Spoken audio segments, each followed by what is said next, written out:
이 시간에는 워싱턴 주은혜 장로교회 최병석 목사가 말씀을 전하겠습니다.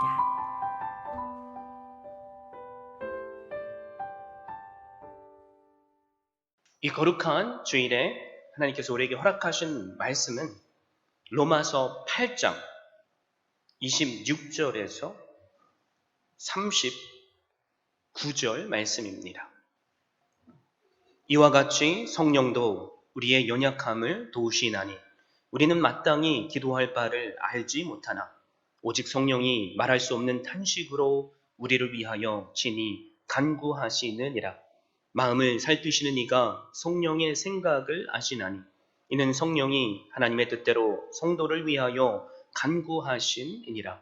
우리가 알거니와 하나님을 사랑하는 자 곧 그의 뜻대로 부르심을 입은 자들에게는 모든 것이 합력하여 선을 이루느니라. 하나님이 미리 아신 자들을 또한 그 아들의 형상을 본받게 하기 위하여 미리 정하셨으니 이는 그로 많은 형제 중에서 맏아들이 되게 하려 하심이니라. 또 미리 정하신 그들을 또한 부르시고 부르신 그들을 또한 의롭다 하시고 의롭다 하신 그들을 또한 영화롭게 하셨느니라. 그런즉 이 일에 대하여 우리가 무슨 말을 하리요? 만일 하나님이 우리를 위하시면 누가 우리를 대적하리요? 자기 아들을 아끼지 아니하시고 우리 모든 사람을 위하여 내주신 이가 어찌 그 아들과 함께 모든 것을 우리에게 주시지 아니하겠느냐? 누가 능히 하나님께서 택하신 자들을 고발하리요? 의롭다 하시는 하나님이시니 누가 정죄하리요? 죽으실 뿐 아니라 다시 살아나신 이는 그리스도 예수시니 그는 하나님 우편에 계신 자요 우리를 위하여 간구하시는 자시니라. 누가 우리를 그리스도의 사랑에서 끊으리요? 환난이나 곤고나 박해나 기근이나 적신이나 위험이나 가리랴. 기록된 바 우리가 종일 주를 위하여 죽임을 당하게 되며 도살당할 양같이 여김을 받았나이다 함과 같으니라. 그러나 이 모든 일에 우리를 사랑하시는 이로 말미암아 우리가 넉넉히 이기느니라. 내가 확신하노니 사망이나 생명이나 천사들이나 권세자들이나 현재의 일이나 장래의 일이나 능력이나 높음이나 기쁨이나 다른 어떤 피조물이라도 우리를 우리 주 그리스도 예수 안에 있는 하나님의 사랑에서 끊을 수 없으리라. 아멘. 저는 오늘 주신 말씀을 힘입어서 넉넉히 이기느니라 라는 제목으로 말씀을 증거하고자 합니다. 백종원의 골목 식당이라는 TV 프로그램을 아십니까? 사람이 많지 않는 그리고 또한 찾지 않는 뒷골목에 위치한 실패의 위기에 처한 식당의 능력자 혹은 구세주라고 표현하면 맞을까요? 백종원이라는 사람이 와서 식당의 여러 상황과 요리 실력을 분석하고 요리 비법 등을 전수해서 성공할 수 있도록 도와주는 프로그램입니다. 이 프로그램에 나온 식당들의 문제는 다양하겠지만 공통점들이 있습니다. 식당을 운영하는 분들의 대부분은 실패의식, 피해의식, 정죄의식, 그리고 불확실한 미래에 대한 의심이라는 공통점이 있습니다. 지금까지의 경험을 토대로 나는 안 돼라는 부정적인 생각들이 실패의식입니다. 내가 안 되는 것은 여기 주변에 있는 대형 프랜차이즈 식당 때문이야 라고 말하는 것은 피해의식입니다. 너는 5성 호텔 요리사 경력도 없잖아? 그런데 네가 무슨 성공을 하겠어? 문득 머릿속에 떠오르는 생각들이 정죄의식입니다. 과연 내가 성공할 수 있을까라는 생각들이 또한 의심입니다. 저는 이 프로그램을 보면서 사람의 인생을 보았습니다.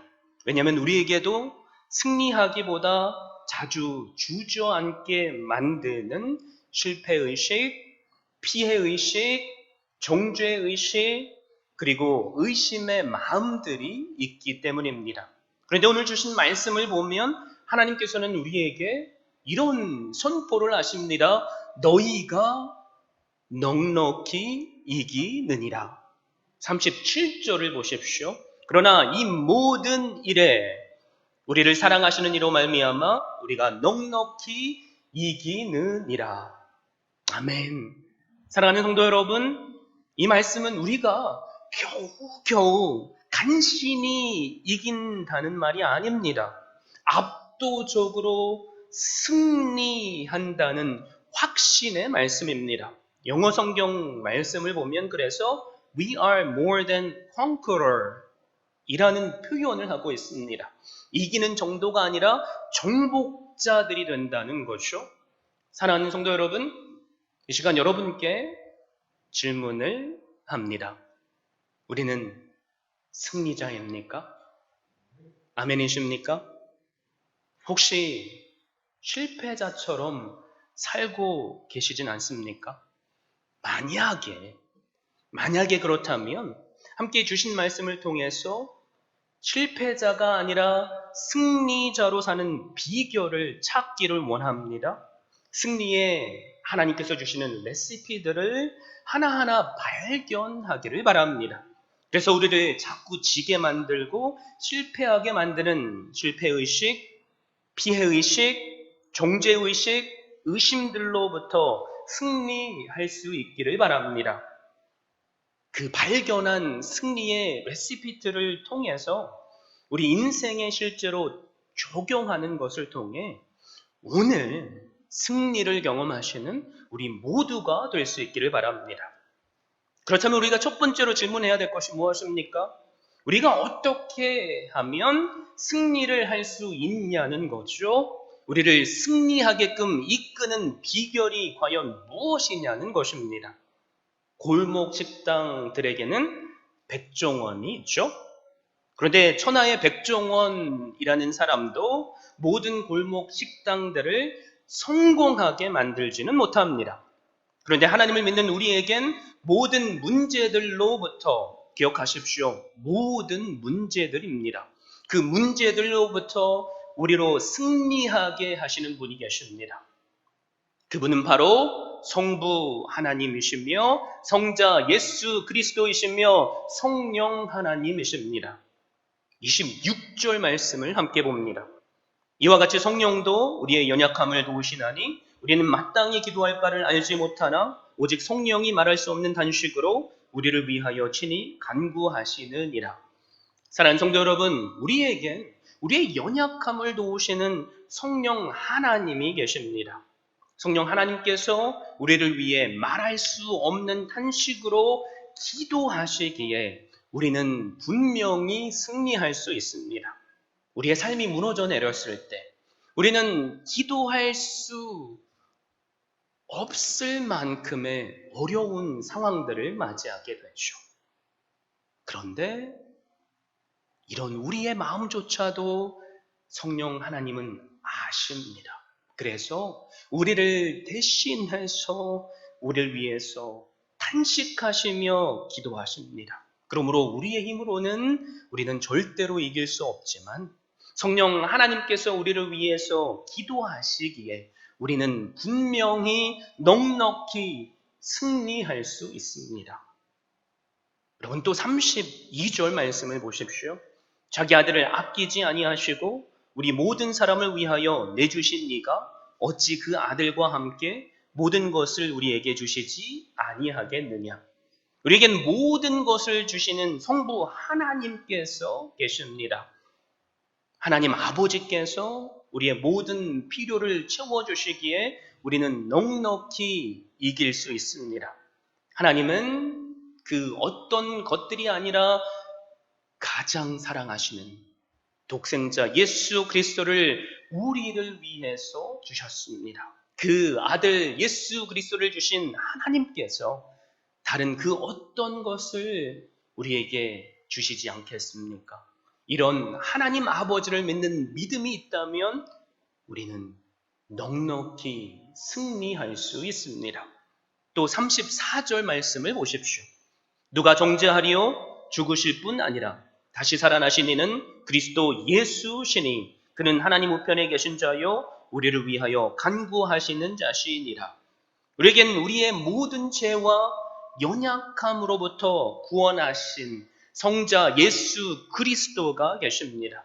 주님은 실제로 우리를 구원하시기 위해 연약한 인간의 몸을 입으시고 이 땅에 오셨습니다. 그리고 우리의 죄를 다 감당하셨고 우리의 고난과 우리의 질병조차도 그분이 대신 십자가로 지셨습니다. 십자가에서 당신을 죽음으로 내모르심으로 우리를 향한 사랑을 확정하셨으며 우리의 모든 문제를 해결해 주셨습니다. 그리고 부활하심으로 승리하셨습니다. 그런 주님이 우리를 위해서 오늘 이 순간도 하나님 우편에서 간구하고 계십니다. 우리를 위해서 기도하신다는 말입니다.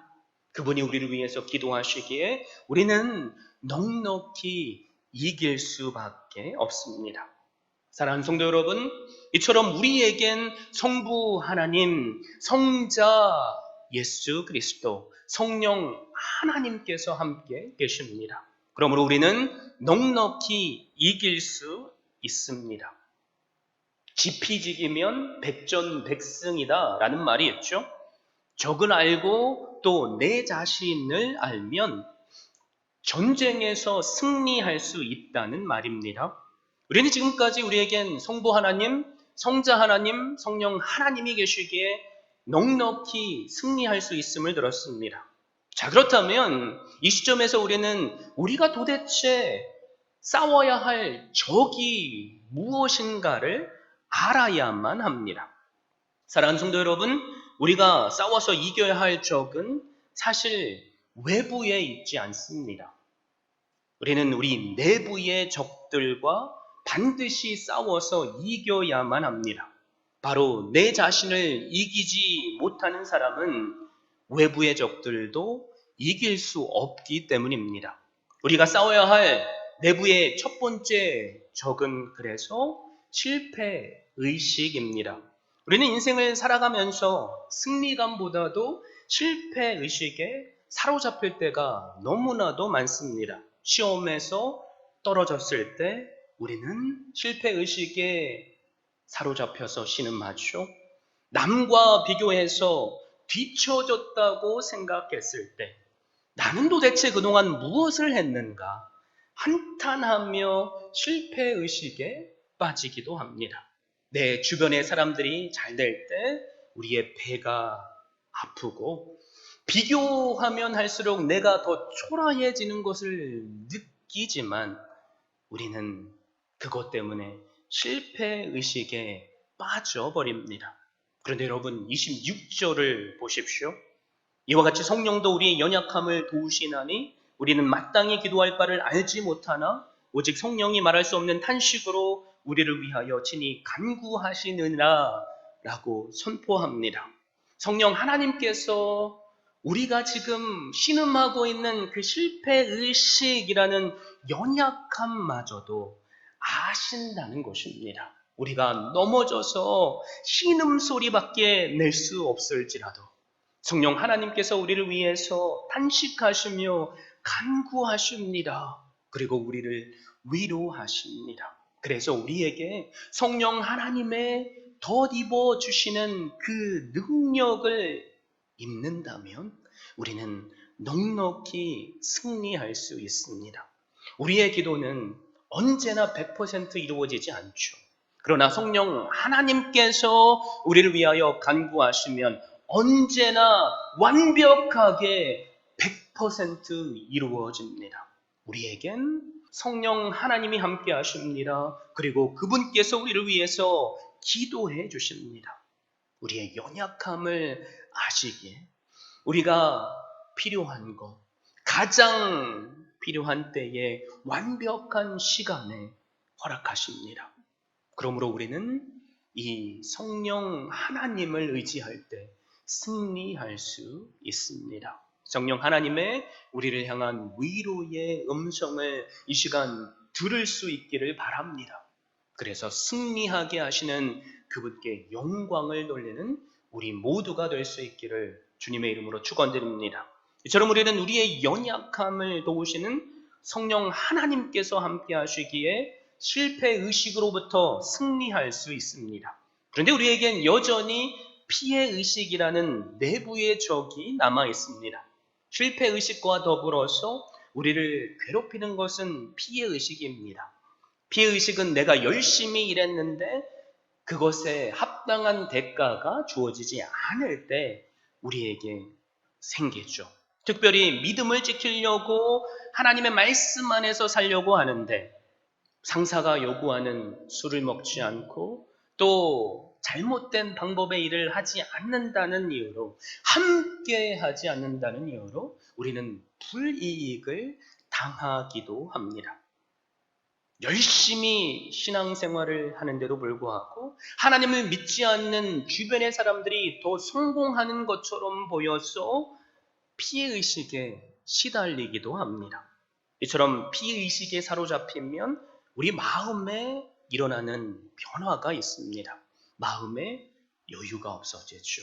마음의 평안을 잃어버립니다. 그런데 문제가 뭐냐면 그 잃어버린 평안이 오롯이 우리의 얼굴로 표현되어진다는 것입니다. 나 입술은 하나님을 믿는다고 말하고 있는데 내 얼굴은 마치 죽을 상이라는 거죠. 얼굴에 어둠이 짙게 깔려 있습니다. 왜 그렇습니까? 기쁨이 없기 때문입니다. 그런데 주님께서 우리에게 이렇게 말씀하십니다. 32절 말씀입니다. 자기 아들을 아끼지 아니하시고 우리 모든 사람을 위하여 내주십니까? 어찌 그 아들과 함께 모든 것을 우리에게 주시지 아니하겠느냐? 하나님께서 우리를 위해서 가장 아끼시는 자신의 독생자 예수 그리스도를 주셨다는 선포의 말씀입니다. 그 예수 그리스도를 주신 아버지 하나님께서 모든 필요한 것을 우리에게 안 주시겠냐는 거죠. 이 말을 우리가 붙잡는다면 우리에게 어떤 확신이 들어옵니까? 하나님께서 분명히 우리가 필요한 모든 것을 주실 것이라는 확신이 들어옵니다. 여러분, 그런데 과거 이스라엘 백성들을 생각해 보십시오. 이집트의 종살이로 살던 그들을 하나님께서 10가지 재앙을 통해서 구원하셨고 홍해의 기적을 베푸셔서 그들에게 자유를 허락해 주셨습니다. 그런데 그들은 당장 먹을 것이 없다고 하나님을 원망합니다. 만약에 나를 노예된 상황에서 기적으로 구원하신 그 하나님께서 함께 하신다는 믿음이 있다면 그들이 원망할 수 있었겠습니까? 나를 구원하신 하나님께서 내 오늘의 형편도 아시니 구원해 주실 것이라는 믿음이 있었을 것입니다.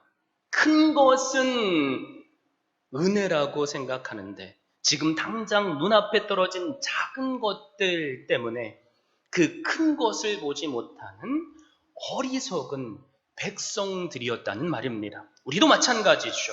우리를 위해서 하나님께서 당신의 독생자 되시는 예수 그리스도를 보내주셨습니다. 그분께서 우리의 죄와 질병과 환난마저도 대신 지시고 십자가에서 죽어주셨습니다. 우리가 그것을 믿음으로 우리에게 새로운 생명이 허락되었고 구원이 허락되었습니다. 여러분 믿으십니까?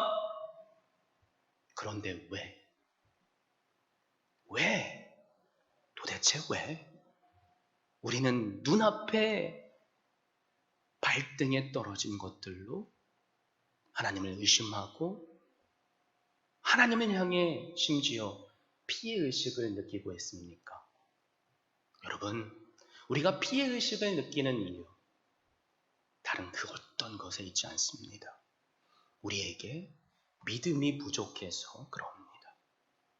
죽음에서부터 살리신 그 하나님께서 지금 나와 함께 하신다면 내 앞에 당장 떨어진 현실이라는 문제까지도 해결해 주실 수 있습니다. 오늘 하나님께서 우리에게 분명히 말씀하시죠. 그 아들을 주신 하나님께서 우리의 모든 것을 들어주시지 않겠느냐. 이 말씀을 믿으시기 바랍니다. 붙잡으시길 바랍니다. 그래서 우리의 인생 가운데 모든 것을 이루게 하시는 그 하나님을 삶으로 경험할 수 있기를 바랍니다. 그러므로 우리는 분명히 승리합니다.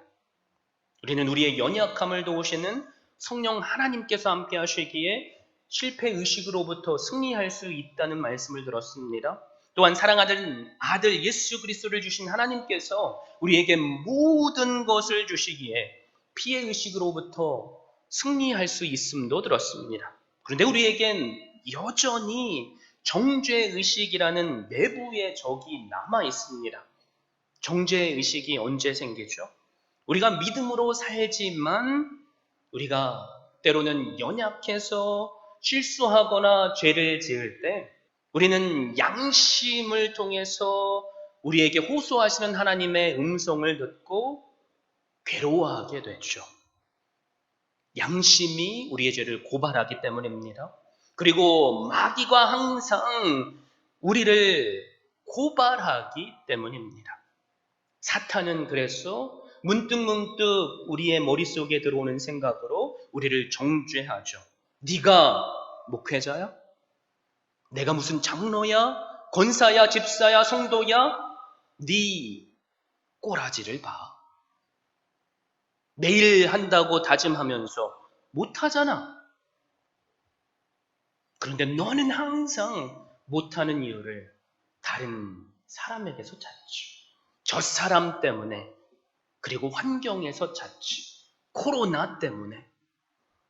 그런데 사실 문제는 너잖아. 하나님도 그것을 알걸? 뻔뻔한 너를 하나님께서 받아주시겠어? 너는 용서받을 수 없을 거야. 끊임없이 이런 말들로 우리를 정죄합니다. 그러면 우리에게 들어오는 생각이 뭐하죠? 구원의 확신을 때로는 잃어버리게 되죠. 내가 정말 구원받은 것이 맞나? 내 삶이 이럴진데 나는 죽으면 천국에 갈 수 있을까? 하나님께서 나를 모른다고 하시지는 않을까? 너무나도 두렵습니다. 그래서 죄책감에 시달리게 됩니다. 그런데 우리가 의롭다함을 받은 것은 여러분 우리의 행위가 아닙니다. 우리의 생각이 아닙니다. 오직 믿음으로 받았습니다. 그것을 우리는 은혜라고 말합니다. 그래서 우리는 오늘 이 시간 사도 바울처럼 이런 확신을 가지고 외칠 수 있습니다. 33절과 34절 말씀이죠. 누가 능히 하나님께서 택하신 자들을 고발하리요. 의롭다 하신 이는 하나님이시니 누가 정죄하리요. 죽으실 뿐 아니라 다시 살아나신 이는 그리스도 예수시니 그는 하나님 우편에 계신 자요 우리를 위하여 간구하시는 자시니라. 우리를 택하시고 의롭다 하신 분이 계십니다. 그분이 바로 우리가 믿는 하나님이십니다. 그러므로 내 자신도 나를 정죄할 수 없습니다. 사람들도 나를 정죄할 수 없습니다. 사탄도 마귀도 나를 정죄할 수 없습니다. 사탄이 우리의 실수와 죄와 약점을 아는 것보다 예수님께서 우리를 더 잘 아시고 우리의 모든 과거와 현재와 미래의 죄를 대신 감당해 주셨기 때문입니다. 또한 예수님께서 부활 승천하셔서 하나님 우편에 앉아 계시며 지금도 우리를 위해서 변호하시며 간구하시기 때문입니다. 사랑하는 성도 여러분, 만약에 주님께서 다시 살아나지 못하셨다면 그것은 우리의 죄값이 그분의 피값보다 더 크다는 의미가 됩니다. 그런데 주님의 피값은 우리의 죄값을 갚고도 남았습니다. 그래서 주님은 다시 살아나신 것입니다. 그러기에 우리를 정죄할 수 있는 것은 이 세상에 그 어떤 것도 없습니다. 사탄도 그 어떤 사람도 아니 우리 자신도 우리를 정죄할 수 없습니다. 그러므로 우리는 분명히 승리합니다. 왜 그렇습니까? 우리에겐 우리의 연약함을 이기게 하시는 성령 하나님께서 함께 계시기 때문입니다. 우리에겐 피해의식조차도 이기게 하시는 성부 하나님이 계시기 때문입니다. 또 우리에겐 우리를 정죄하는 모든 것들로부터 이기게 하시는 성자 예수 그리스도께서 함께 하시기 때문입니다. 그러므로 우리는 분명히 넉넉하게 이깁니다. 그런데 우리를 실패로 이끄는 가장 큰 적이 아직 하나 남아 있습니다. 그것은 바로 의심입니다. 그러기에 사도 바울은 하나님의 크신 사랑을 생각해 볼 때 세상에 어떤 것도 우리를 그리스도의 사랑에서 끊을 수 없음을 확신하며 이렇게 외쳤습니다. 35절 말씀이죠. 누가 우리를 그리스도의 사랑에서 끊으리요? 환난이나 곤고나 박해나 기근이나 적신이나 위험이나 가리래요. 우리로 하여금 하나님의 사랑을 의심하게 만드는 것들이 너무나도 많죠. 환난, 갑자기 우리에게 임한 어려움을 의미하죠. 그것 때문에 우리는 의심할 수밖에 없습니다. 핍박, 외부로부터 우리에게 주어지는 어려운 일들이죠. 그런 압박이 있습니다. 굶주림, 헐벗음 같은 부족해서 오는 어려움도 있습니다. 생명의 위협을 느끼게 만드는 순교의 그 칼날이 우리에게 때로는 임하기도 합니다. 우리가 지키는 믿음 때문에 우리는 세상에서 애매하게 도살당할 양같이 천대를 받기도 하고 멸시를 당하기도 합니다. 이런 고난을 당할 때 우리에게 가장 먼저 드는 것이 무엇이죠? 하나님을 믿지 못하게 만드는 의심의 마음입니다. 그래서 우리는 이런 질문을 가끔 하죠. 하나님이 나를 사랑하시는 아버지이실진데 왜 내 인생에는 이런 어려움이 있습니까? 여러분, 하나님의 사랑을 우리가 의심할 때 우리는 우리 인생의 처참한 밑바닥으로 떨어지게 됩니다. 그런데 하나님의 사랑을 우리가 확신하게 될 때 우리의 처한 그 밑바닥에서 우리를 들어 올려주시는 은혜를 누리게 됩니다. 하나님의 사랑을 확신하는 분은 그래서 어려움 가운데서도 얼굴에 미소가 끊이질 않습니다. 입술에 믿음의 말이 저절로 고백이 됩니다. 그런데 하나님의 사랑을 의심하게 되면 우리의 마음이 차가워지죠. 그리고 그 차가워진 마음이 우리의 얼굴로 나타납니다. 하나님의 사랑을 확신하지 못할 때 우리의 마음은 불안해지며 두려워집니다.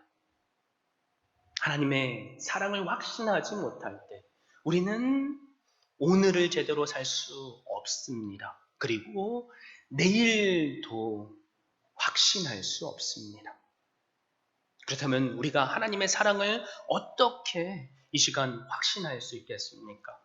사람들은 일이 잘 풀리거나 하나님께서 기도에 응답을 해주시면 사랑받는다고 느끼죠. 여러분, 그런데 그것만이 아닙니다.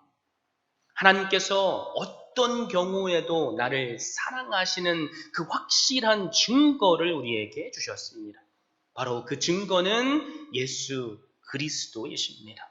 예수 그리스도께서 십자가에 죽으신 그 사건이 우리를 향한 아버지 하나님을 확신하게 만드는 놀라운 하나님의 은혜입니다. 하나님이 세상을 이처럼 사랑하사 독생자를 주셨으니 이 말씀을 읽으면서 어거스틴 송자라고 부르죠. 그는 이렇게 말했답니다. 참으로 이상하고도 놀라운 일이다. 만약 내가 창조주 하나님이었다면 벌써 이 세상을 박살내 버렸을 텐데 이상하게도 하나님은 나를 사랑하시다니. 그분은 사랑하시는 것도 나 한 사람밖에는 사랑할 사람이 없는 것처럼 날 사랑하신다. 아니 내가 이 세상에 남아있는 유일한 생존자라고 할지라도 그분은 반드시 나를 위해 십자가에서 목숨을 버리셨을 것이다. 사랑하는 성도 여러분, 하나님께서 나를 사랑하신다는 사실, 그것을 믿는다면 우리는 승리할 수 있습니다. 그래서 로마서 5장 8절에 이렇게 말씀하시죠. 우리가 아직 죄인 되었을 때에 그리스도께서 우리를 위하여 죽으심으로 하나님께서 우리에게 대한 자기의 사랑을 확증하셨느니라. 여러분, 목숨을 내주는 것만큼 확실한 사랑이 어디 있겠습니까? 그럼에도 불구하고 여전히 우리 가운데 의심하는 분 계실지 모르겠습니다. 여러분, 근데 의심하시는 것이 당연합니다. 그리고 의심하셔도 괜찮습니다. 왜 그렇습니까? 의심하시는 것이 불신하고 마음을 닫는 것보다 훨씬 낫기 때문입니다. 사실 우리가 마음을 닫고 믿지 않으려 한다면 그 어떤 사실을 우리에게 말해준다고 할지라도 우리는 믿을 수조차 없습니다. 믿을 기회조차 없다는 것입니다. 그래서 수많은 사기꾼들이 공통적으로 하는 말이 이겁니다. 의심하는 사람 속이는 게 더 쉬워. 의심을 해소시켜만 주면, 해결만 해주면 그 의심이 확신이 되니까 말이야. 사랑하는 성도 여러분, 그렇다면 우리도 실패하게 하는 의심을 어떻게 해결하고 해소할 수 있겠습니까? 그 답이 사실 28절에 나옵니다. 우리가 알거니와 하나님을 사랑하는 자, 곧 그의 뜻대로 부르심을 입은 자들에게는 모든 것이 합력하여 선을 이루느니라. 합력하다라는 이 단어가 너무나도 중요합니다. 이 단어는 헬라어로 수네르게오라고 말합니다. 이 단어에서 우리가 너무나도 잘 알고 있는 시너지라는 단어가 생겼습니다. 시너지는 두 개 혹은 그 이상의 행동이 결합할 때 개개의 효과를 합친 것보다 훨씬 더 큰 효과를 갖게 되는 것을 의미합니다. 예를 들자면 이런 거죠. 평균적으로 말 한 마리가 끄는 힘은 6톤 정도밖에 안 된답니다. 그런데 말 두 마리를 함께 묶어서 짐을 끌게 한다면 우리는 보통 12톤이라고 생각하지만 23톤의 무거운 짐을 끌 수 있답니다. 여러분, 이것이 바로 시너지 효과입니다. 말 한 마리가 끌면 6톤밖에 못 끌지만 두 마리가 함께 끌면 23톤의 힘을 발휘한다는 거죠. 그런데 우리가 기억해야 될 것이 있습니다. 무조건 그렇게 되는 것이 아니라는 말입니다. 오히려 잘못하면 역시너지 효과가 나타나기도 합니다.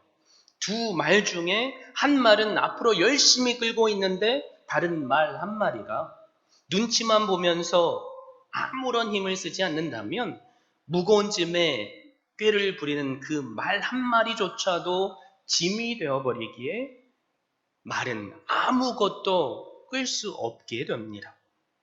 하나님께서 우리의 실패의식, 피해의식, 정죄의식, 의심이라는 짐을 우리와 합력해서 함께 저어주십니다. 그러므로 우리에게 분명히 필요한 것이 있습니다. 그것은 순종입니다. 믿음으로 한 걸음 한 걸음 앞으로 하나님과 함께 나아가는 것입니다. 백종원이라는 사람이 아무리 성공의 레시피를 식당들에게 줬을지라도 식당 주인이 그것을 의심하고 실행하지 않는다면 아무런 일도 일어나지 않습니다. 여러분, 우리도 마찬가지입니다. 우리가 믿음으로 하나님과 합력해서 순종할 때 기적이 일어납니다. 그리고 그 기적이 우리의 의심을 해소시켜 줍니다. 그러기에 의심은 하나님 안에서 언제나 확신이 됩니다. 38절과 39절 말씀을 보십시오. 내가 확신하노니 사망이나 생명이나 천사들이나 권세자들이나 현재일이나 장래일이나 능력이나 높음이나 깊음이나 다른 어떤 피조물이라도 우리를 우리 주 그리스도 예수 안에 있는 하나님의 사랑에서 끊을 수 없으리라. 사랑하는 성도 여러분, 우리 안에 하나님을 향한 확신만이 있다면 그 어떤 것도 하나님을 향한 우리의 사랑으로부터 끊어버릴 수 없습니다.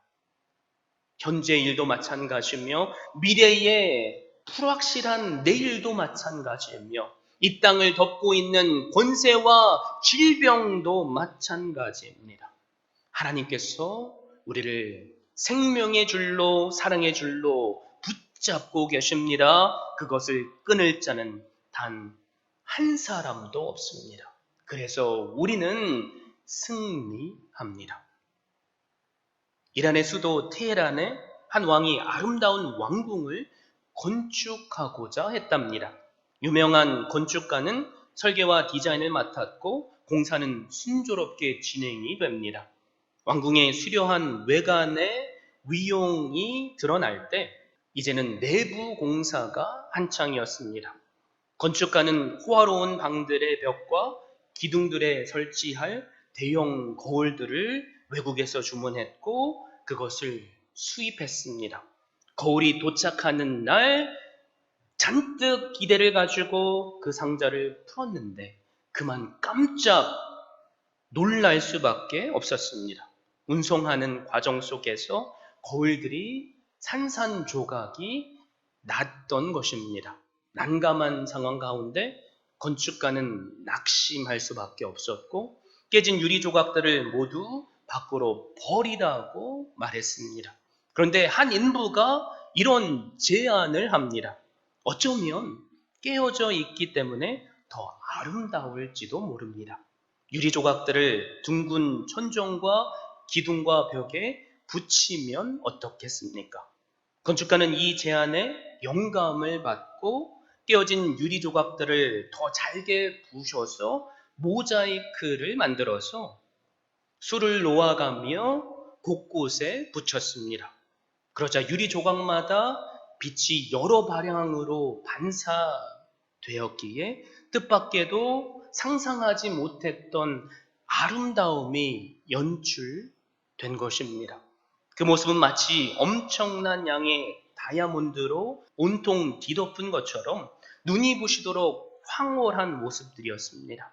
마침내 왕궁은 경이로운 빛을 뿜어내는 걸작품이 되었습니다. 완성된 왕궁을 왕이 보고 감탄하면서 그 한 인부를 찾아서 이렇게 묻습니다. 너는 어떻게 깨어진 유리 조각으로 이렇게 아름다운 작품을 만들 생각을 했느냐? 그러자 인부는 이렇게 대답합니다. 저는 원래 양복점에서 일했습니다. 부자들의 옷을 만들고 나면 짜투리 천들이 남았는데 저는 그것을 엮어가면서 가난한 사람들에게 옷과 이불을 만들어서 팔았습니다. 그런데 그 엮어진 천들을 봤을 때 그게 더 화려하고 아름다워 보였기 때문에 그 경험이 저로 하여금 이런 제안을 하게 해주었습니다. 그렇게 해서 깨진 거울 조각들이 세계에서 가장 아름다운 모자이크 작품으로 탈바꿈한 것입니다. 지금 우리 인생 가운데 깨어진 조각들처럼 느껴지는 실패의 경험들이 있죠. 당장은 참담하고 아무런 희망이 보이지 않는 여러 고난과 어려움들이 있을 줄 압니다. 그러나 깨진 거울 조각들로 원래의 거울보다 더 아름다운 모자이크를 만들어낸 것처럼 우리는 실패로 인해 산산조각 난 것처럼 보이는 우리 삶의 파편들을 모아 우리가 계획했던 것들보다 더 아름다운 삶을 만들어 나갈 수 있습니다. 최고의 예술가 되시는 하나님께서 그런데 우리와 함께 하십니다. 우리의 실패에 깨진 조각들을 모으셔서 반짝반짝 빛나는 최고의 작품으로 만들어 주십니다. 우리의 입술에서는 소망을 말할 수 없는 상황일지라도 하나님께서는 내 산산조각난 삶의 파편들조차 아름답게 또한 위대하게 사용하시고 작품으로 만드십니다. 그러므로 오늘 우리에게 필요한 것이 있다면 내 깨어진 삶의 조각들마저도 하나님 앞으로 가지고 나아오는 것입니다. 가지고 나오십시오. 그리고 그분의 손에 맡겨 보십시오. 그분께서 한 조각만 보면 아무런 가치가 없는 우리의 실패의 조각들을 모으셔서 놀라운, 감히 우리가 상상할 수 없는 아름답고 위대한 작품으로 만들어 주실 것입니다. 이것이 바로 합력해서 선을 이룬다는 말씀의 의미입니다. 사랑하는 성도 여러분, 우리에겐 실패 의식을 이기게 하시는 성령 하나님이 계십니다. 또 우리에겐 피해 의식을 이기게 하시는 성부 하나님이 계십니다. 더 나아가 우리에겐 정죄 의식을 이기게 하시는 성자 예수 그리스도가 계십니다. 그러므로 의심을 확신으로 이끄는 순종의 자리로 한 걸음 한 걸음 나아가십시오. 그래서 우리로 넉넉하게 이기게 하시는 삼위 하나님의 합력하시는 은혜가 우리 가운데 충만하게 임해 오늘 나로 위대한 작품처럼 승리하게 하시는 그 하나님과 동행하시는 복을 누리시는 한 분 한 분 될 수 있기를 주님의 이름으로 축원드립니다. 지금까지 워싱턴 주은혜 장로교회 최병석 목사였습니다. 주은혜 교회는 오직 하나님만을 높이고 말씀만이 선포되며 제자를 세워 세상을 변화시키는 교회입니다. 이를 위해 첫째, 하나님만을 예배하는 교회, 둘째, 가정을 세우는 교회, 셋째, 다음 세대를 깨우는 교회, 넷째, 세계 선교에 헌신하는 교회, 다섯째, 제자 삼는 교회. 이상 5가지의 핵심 가치를 두고 섬기고 있습니다. 워싱턴 주은혜 장로교회 주일 예배는 오전 11시, 수요 예배는 오후 8시, 새벽 예배는 화요일부터 토요일 오전 6시에 드리며 주소는 12851 나이트 아크로드, 페어팩스, 버지니아 22030입니다. 여러분을 예배의 자리로 초청합니다.